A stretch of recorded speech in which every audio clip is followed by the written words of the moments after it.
Good morning, students.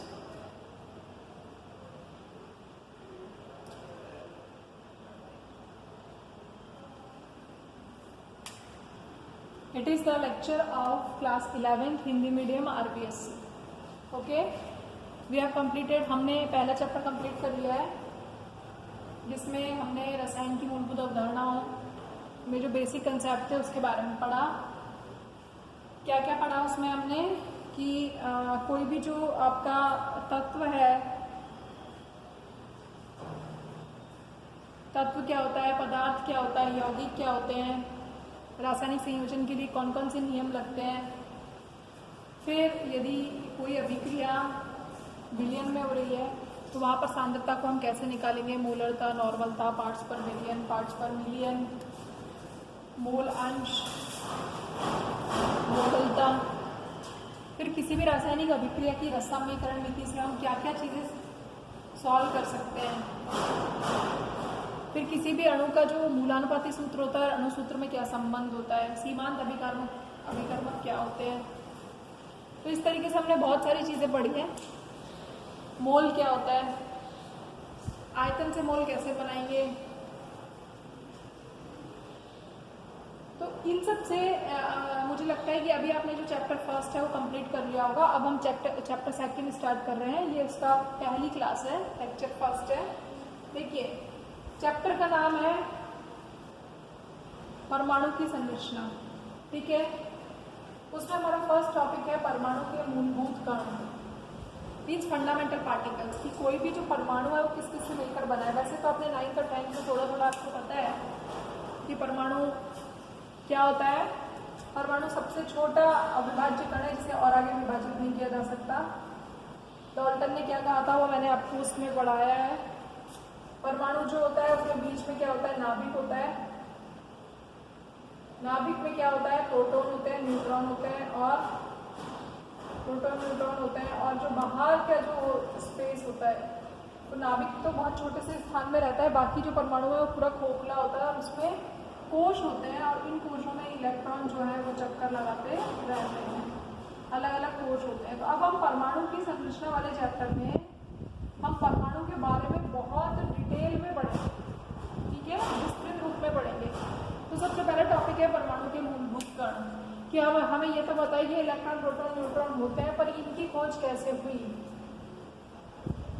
ठीक है, तो सबसे पहले हम पढ़ते हैं कैथोड किरणें, कि ये जो कैथोड किरणें हैं ये क्या है। ठीक है, देखिए, जब हम कैथोड किरणों के बारे में पढ़ते हैं तो आपको पता है कि जो कैथोड किरणें हैं, सबसे पहले 19वें दशक में, ठीक है, जो माइकल फैराडे था 19वीं सदी में, ठीक है, एक वैज्ञानिक था माइकल फैराडे, उसने एक प्रयोग किया था। ठीक है, वो प्रयोग क्या था कि उसने एक कांच की विसर्जन नलिका ली। ये जो है ये कांच की विसर्जन नलिका है। किसकी बनी हुई है, कांच की है, विसर्जन नलिका है। इसके अंदर हमने एक गैस भर दी है। ये जो विसर्जन नलिका है इसके अंदर 2 इलेक्ट्रोड है। इलेक्ट्रोड का मतलब ऋणाग्र और धनाग्र। इलेक्ट्रोड 2 प्रकार के होते हैं, एक ऋणाग्र होता है, एक धनाग्र होता है। ऋणाग्र का मतलब माइनस, जिसे हम कहते हैं कैथोड। दूसरा होता है पॉजिटिव, जिसे हम कहते हैं एनोड। ये जो विसर्जन नलिका है इसे मैंने निर्वात पंप से जोड़ रखा है, जिससे कि अंदर जो दाब है वो कम हो। कैसा हो, कम हो। और इन इलेक्ट्रोड्स को हमने एक बैटरी के थ्रू जोड़ा हुआ है।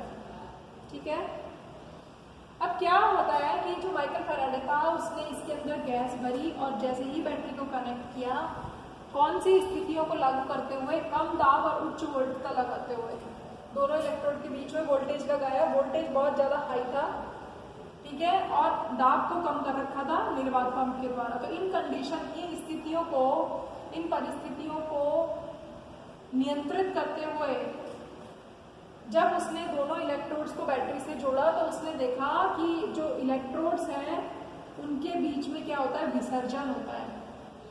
और जैसे ही वो बैटरी को जोड़ता है विद्युत धारा का प्रवाह होने लगता है। विद्युत धारा का प्रवाह होने लगता है, या आप ऐसे कहो कणों की बौछार होने लगती है। कण गति करने लगते हैं। अचानक से खूब सारे कण गति करने लगते हैं और ये कण कहाँ से निकलते हैं? कैथोड से निकलते हैं। कैथोड क्या है? ऋणाग्र, माइनस का चार्ज है। कैथोड से निकलते हैं और किस ओर जाते हैं? कैथोड से निकलकर सीधे गति करते हैं। तो कुछ कणों की धारा कैथोड से निकलती है, जिसे क्या कहा गया? कैथोड किरणें कहा गया। मतलब ये एक अकेली किरण नहीं थी, इतनी सारी किरणें थी, मतलब कणों से मिलकर बनी हुई थी। तो कुछ कणों से मिलकर वे कण जो कैथोड से निकल रहे हैं उन्हें कैथोड किरणें कहा गया। ये किरणें जो है या ये जो कण है ये कैथोड से एनोड की ओर गति करते हैं। कहाँ गति करते हैं? कैथोड से एनोड की ओर गति करते हैं। अब ये कण जो है वो इस ओर गति कर रहे हैं यार। एनोड कैसा है? प्लस है। तो कोई भी कण जो है वो उदासीन यदि कोई कण है तो वो इधर की ओर क्यों गति करेगा? यदि वो प्लस है तो भी वो इधर की ओर क्यों गति करेगा? क्योंकि प्लस प्लस में तो प्रतिकर्षण होता है। तो ये माना गया कि इस कण के ऊपर कैसा आवेश है? माइनस है, तभी तो ये इसकी ओर आकर्षित हो रहा है, तभी तो एनोड की ओर गति कर रहा है। तो कैथोड किरणें क्या है? वाकई में कैथोड किरणें जो है वो ऋणावेशित कणों से मिलकर बनी है।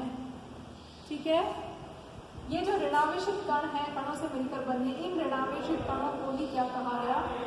इलेक्ट्रॉन कहा गया। ठीक है, अब क्या होता है कि जब ये कण जो है इधर से इधर गति करते हैं तो ये जो गति है वो कैसी होती है? इन कणों की गति जो है वो सीधी रेखा में होती है। यानी अभी आपने कोई भी क्षेत्र नहीं लगा रखा है, ना तो आपने विद्युत क्षेत्र लगा रखा है, ना आपने चुंबकीय क्षेत्र लगा रखा है, तो ये कण जो है वो सीधी गति कर रहे हैं। ठीक है, अब वाकई में ये कण सीधी गति कर रहे हैं नहीं कर रहे हैं, इसके लिए और भी प्रयोग किया गया कि एनोड पर छेद कर दिया गया और एनोड के पीछे एक पर्दा लगा दिया गया और उस पर्दे के ऊपर किस चीज का लेपन कर दिया गया? जिंक सल्फाइड का लेपन कर दिया गया। जिंक सल्फाइड जो है वो कैसा पदार्थ है? ल्यूमिनेसेंट, मतलब जिंक सल्फाइड एक ऐसा पदार्थ है कि यदि इससे कोई चीज टकराएगी, यदि कोई भी चीज जिंक सल्फाइड के पर्दे से टकराएगी तो क्या होगा? वहां पर धब्बा बन जाएगा, ब्लैक स्पॉट फॉर्म हो जाएगा। तो ठीक, ये कण जो है वो कैथोड से तो निकल रहे हैं, एनोड की ओर जा रहे हैं, ये भी समझ में आ गया। लेकिन अब ये एनोड के आगे कहाँ जा रहे हैं? आगे जा भी रहे हैं कि वहीं रुक जा रहे हैं? इसको पहचानने के लिए एनोड के पीछे छेद किया गया और उसके पीछे एक पतली सी जिंक सल्फाइड की परत लगा दी गई। तो देखा गया कि कुछ समय बाद उस जिंक सल्फाइड की परत पर काले रंग के धब्बे थे। इसका मतलब वो कण जो है वो जाकर उससे टकराते हैं। इसका मतलब ये कण कैसे गति कर रहे हैं? सीधी रेखा में गति कर रहे हैं। ठीक है, लेकिन यदि हम चुंबकीय क्षेत्र लगा दें या फिर हम विद्युत क्षेत्र लगा दें, तो माइकल फैराडे ने क्या किया कि चुंबकीय क्षेत्र भी लगाया और विद्युत क्षेत्र भी लगाया, दोनों को अलग अलग लगाया, दोनों को एक साथ लगाया। तो उसने देखा कण जो है वो सीधी गति करते हैं, इधर उधर नहीं जाते, सीधी गति करते हैं, चाहे आप कोई क्षेत्र लगाओ चाहे आप मत लगाओ। ठीक है, और जो कैथोड किरण है, फिर उसने क्या किया? इसने पहले जो गैस भरी थी, मान लीजिए वो हाइड्रोजन गैस भरी, या फिर उसने अलग अलग गैसों को भरकर देखा, तो हर स्थिति में कण जो है वो कैथोड से एनोड की ओर ही गति कर रहे हैं। तो जो कैथोड किरणें हैं उनकी प्रकृति इलेक्ट्रोड के पदार्थ तथा उपस्थित गैस पर निर्भर नहीं करती। कोई भी गैस ले लो, कण सदैव कैथोड से एनोड की ओर सीधी रेखा में गमन करते हैं।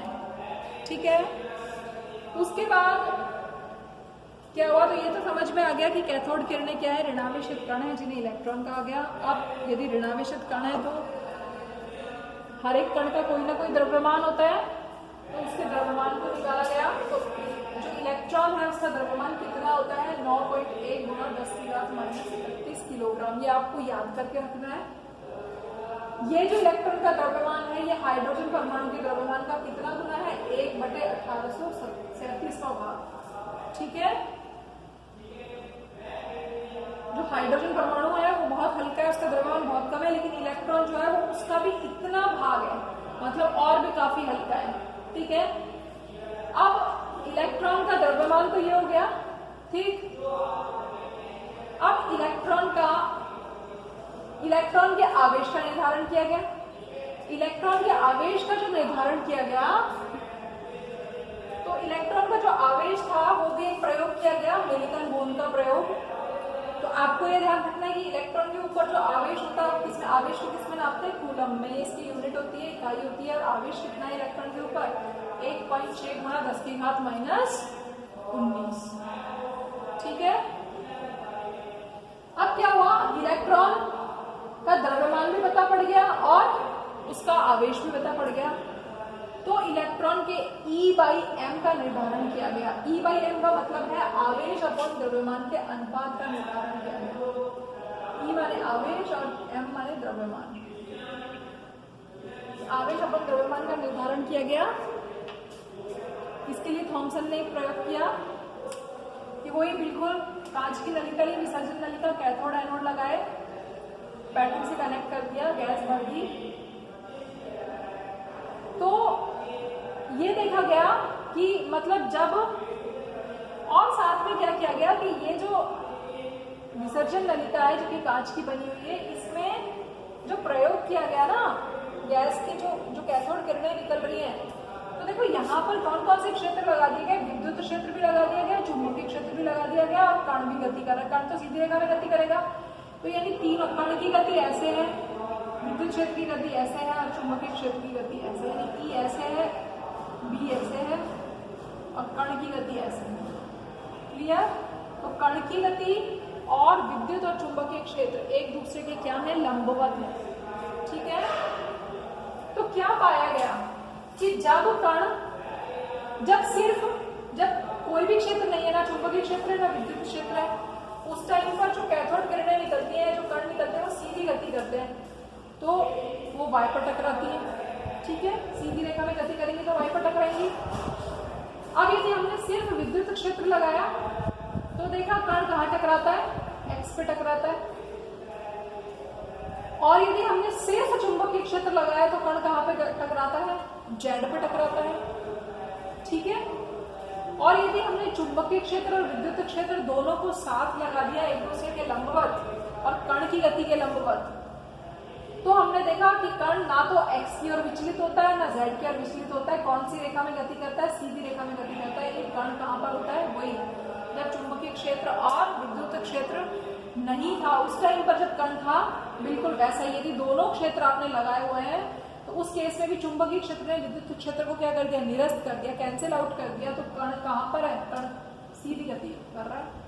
ठीक, तो थॉमसन किस निष्कर्ष पर पहुंचा, थॉमसन इस निष्कर्ष पर पहुंचा कि किसी भी कण का जो विचलन है, विचलन का मतलब अपने पॉइंट से वो कितनी दूर तक गति कर सकता है, तो कण का जो विचलन है, डेविएशन है, वो किस बात पर निर्भर करता है, कण के आवेश के परिमाण पर निर्भर करता है। किस पर, मैग्नीट्यूड पर। मैग्नीट्यूड ऋण आवेश, कण है, कण कैसा है, माइनस का है ना, अभी बता दिया कैथोड किरणें किससे मिलकर बनी है, ऋण आवेश कण, तो कण तो ऋण आवेशित है। अब कण का हमें आवेश पता है, तो कण के आवेश के परिमाण पर, यानी परिमाण का मतलब है यानी ऋणावेश जितना ज्यादा होगा कण का विचलन भी उतना ही ज्यादा होगा। यानी कण का विचलन जो है वो किस बात पर निर्भर कर रहा है, ऋणावेश के परिमाण पर निर्भर कर रहा है और इसके समानुपाती है। जैसे जैसे परिमाण बढ़ेगा कण का विचलन भी बढ़ेगा। दूसरा है कण का द्रव्यमान। कण का द्रव्यमान जितना कम होगा, कोई भी कण जो है उसका द्रव्यमान जितना कम होगा, विचलन उतना ही ज्यादा होगा। कण का द्रव्यमान कम होने का मतलब कण कैसा होगा, हल्का, क्योंकि कण का यदि कण हल्का होगा तभी तो वो गति कर पाएगा। यदि कण भारी है तो वो गति नहीं कर पाएगा, तो गति नहीं कर पाएगा तो वो जाके यहाँ टकराएगा ही नहीं। ठीक है, तो कण का द्रव्यमान जितना कम होगा, विचलन उतना ज्यादा होगा। और यदि आरोपित क्षेत्र, आरोपित विद्युत क्षेत्र और चुंबकीय क्षेत्र जो आपने लगाए हैं वो जितने प्रबल होंगे, विचलन उतना ही ज्यादा होगा। तो आपसे पूछ सकता है कि E/m के निर्धारण में क्या क्या आप कैसे बताएंगे उसको, विचलन किन किन कारणों पर निर्भर करता है। तो विचलन जो है वो ऋणावेश के परिमाण पर निर्भर करता है, द्रव्यमान पर निर्भर करता है, और आरोपित विद्युत और चुंबकीय क्षेत्र जो आपने इलेक्ट्रिक और मैग्नेटिक फील्ड अप्लाई किया है वो कितना है उस पर डिपेंड करता है। ठीक है, यदि केवल विद्युत क्षेत्र लगाते हैं तो कण का विचलन किधर होता है, एक्स साइड में होता है। यदि चुंबकीय क्षेत्र लगाते हैं तो जेड साइड में होता है। यदि दोनों क्षेत्र लगाते हैं तो वाई पर होता है, यानी दोनों प्रभाव एक दूसरे को निरस्त कर देते हैं। ठीक है, इसके आधार पर इलेक्ट्रॉन के का जो मान आया, यानी आवेश अपन द्रव्यमान का जो अनुपात आया वो कितना आया 1.75, 1.75 गुणा 10 की घात -11 कूलम पर किलोग्राम। ठीक है, तो इस तरीके से कैथोड के बारे में कि कैथोड किससे मिलकर बना है, ऋणावेशित कणों से मिलकर बना है। कैथोड किरणें सीधी रेखा में गति करती हैं, सीधी रेखा में गति करने के लिए क्या प्रयोग किया गया, उसके आवेश के लिए क्या प्रयोग किया गया, E/m का निर्धारण कैसे किया गया, विचलन किन कारकों पर निर्भर करता है, ये सारी चीजें आप पढ़ेंगे। Thank you.